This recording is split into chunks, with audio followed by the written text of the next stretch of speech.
Hello friends, I am Dr. Ruchika Garg, Associate Professor and your gynecologist, and today we will be discussing that whether is it possible to get an ovarian cancer after your hysterectomy.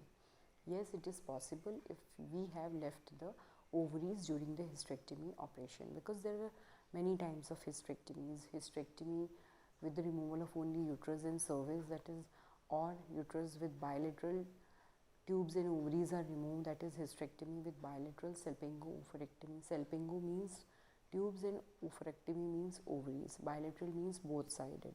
Or if it is hysterectomy with unilateral salpingo-oophorectomy, that is one sided tube ovaries are removed and one sided are left. Generally it happens that if you are a reproductive aged female, that is less than 45 years of age, and your ovaries are functioning well, then the doctor, your gynecologist, your ovaries are okay, they are not having any pathology, then your doctor would want to save your ovaries, because the ovaries secrete the hormone estrogen, and estrogen is very important hormone for the females. It protects your bones, it keeps the bone healthy, it keeps your mood healthy, it keeps your heart healthy, you get less myocardial infarction, less cerebrovascular disease in the brain. So if your ovaries are okay, the doctor will leave them. So it is possible that after hysterectomy you might have an ovarian cancers if your ovaries have not been removed. And peritoneal cancers, they can also mimic ovarian cancer, but they are not actually ovarian cancer. So how can we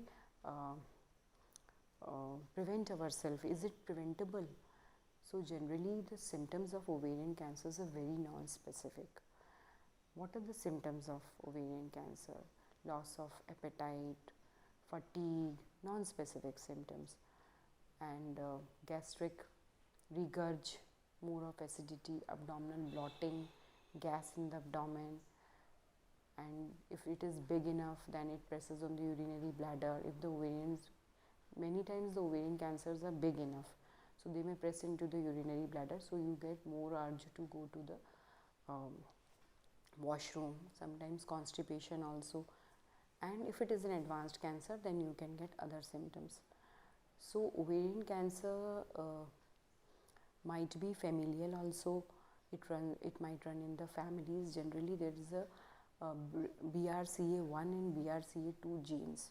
So if prophylactic oophorectomy is done in these patients who are having the BRCA1 and 2 genes running in their families, then it reduces the incidence of ovarian cancers by 85 to 90%. But familial ovarian cancers are also quite rare, and those patients who are having BRCA1 and 2 mutations, they also have more chances of breast cancer. So the only method to prevent yourself is early diagnosis of ovarian cancer. So CA125 is a marker which is increased in epithelial ovarian cancers, but it is also non-specific. It is increased in certain other inflammatory conditions also, like endometriosis, tuberculosis. But if the CA125 marker is increased in postmenopausal lady, that means after 50 years of age, whose menses are absent, then it is quite specific, and there are quite chances that the lady might be having ovarian cancers. So for screening, it is generally not done, but still we can do a CA125 and a ultrasonography to diagnose ovarian cancer.